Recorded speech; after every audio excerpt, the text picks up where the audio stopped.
সকালবেলা থেকে একটা ভিডিও খুব ভাইরাল হচ্ছে, সোশ্যাল মিডিয়ায় বেশ ভালো মতোই ভাইরাল হচ্ছে, যেখানে দেখতে পাওয়া যাচ্ছে নির্বাচন কমিশনের নির্দেশে আসা কেন্দ্রীয় বাহিনী, সেই কেন্দ্রীয় বাহিনী বিজেপির লিফলেট বিলি করছে, তার সঙ্গে বলছে সাধারণ মানুষকে অনুরোধ করছে এইবারে ভোটটা আপনি বিজেপিকে দেবেন।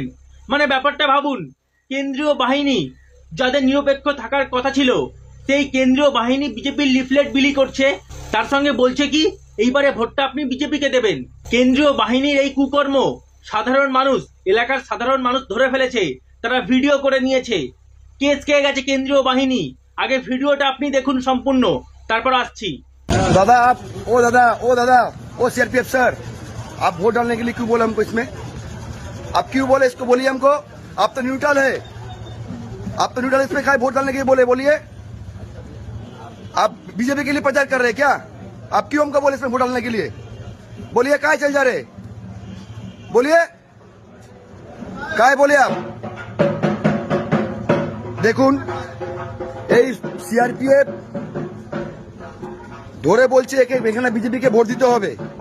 এই তো বর্তমান পরিস্থিতি আমাদের। ইলেকশন কমিশন থেকে শুরু করে বিজেপির ক্যান্ডিডেট ঘুরছে, সঙ্গে সিআরপিএফ বলছে যে বিজেপিকে ভোট দিতে হবে। যখন আমি ধরলাম তখন বলছে না না ভোট দেওয়া নেই, আমার সামনে ছিল, ইউনিয়নের সামনেই বলেছে। তোমার সামনে বলেছে কিনা বলো যে ভোট দিতে হবে? বলছে কমিশনের সঙ্গে যে লোক ঘুরে এখানে বিজেপির ক্যান্ডিডেট সঙ্গে যে ঘুরছে সিআরপিএফ, সে বলছে বিজেপিকে ভোট দিতে হবে। এবার জাস্ট ভাবুন, কেন্দ্রীয় বাহিনী বাংলায় কি করতে এসেছে? নির্বাচন যাতে সুষ্ঠুভাবে হয়, মানুষ যাতে ভোট দিতে পারে, যাতে অশান্তি না হয়, তাই জন্যই তারা এসেছে। তারা নিরপেক্ষভাবে কাজ করবে, এটাই কাম্য। কিন্তু নির্বাচন কমিশন, যে নির্বাচন কমিশনের বিরুদ্ধে বিভিন্ন সময় বিভিন্ন রাজনৈতিক দল, বিজেপি বাদে প্রায় সমস্ত বিরোধী রাজনৈতিক দল, তারা দালালির অভিযোগ করেছে, বিজেপির হয়ে কথা বলছে, বিজেপির হয়ে কাজ করছে, সেই অভিযোগ করেছে। সেই নির্বাচন কমিশনে আনা কেন্দ্রীয় বাহিনী তারা আজকে সরাসরি বিজেপির দালালি করছে। ভাবুন, বিজেপির লিফলেট বিলি করছে, বিজেপিকে ভোট দিতে বলছে। কতটা নিচে নেমে গেছে এই কেন্দ্রীয় বাহিনী।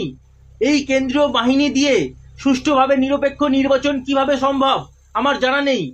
অনেকেই অভিযোগ করছেন এইবারেতেও কিন্তু বাংলায় আবার শীতলকুচি হতে পারে, কারণ এই নির্বাচন কমিশন নির্দেশ দিয়েছে যে কোনো এফআইআর করা যাবে না কেন্দ্রীয় বাহিনীর বিরুদ্ধে।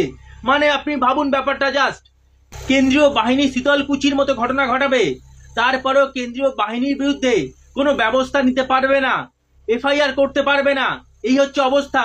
আর তারা আজকে বিজেপির লিফলেট বিলি করছে, বিজেপিকে ভোট দিতে বলছে, সাধারণ মানুষ ধরে ফেলেছে, তখন পালিয়ে যাচ্ছে। এইভাবে পালিয়ে কি বাঁচতে পারবে? নাকি নির্বাচন কমিশন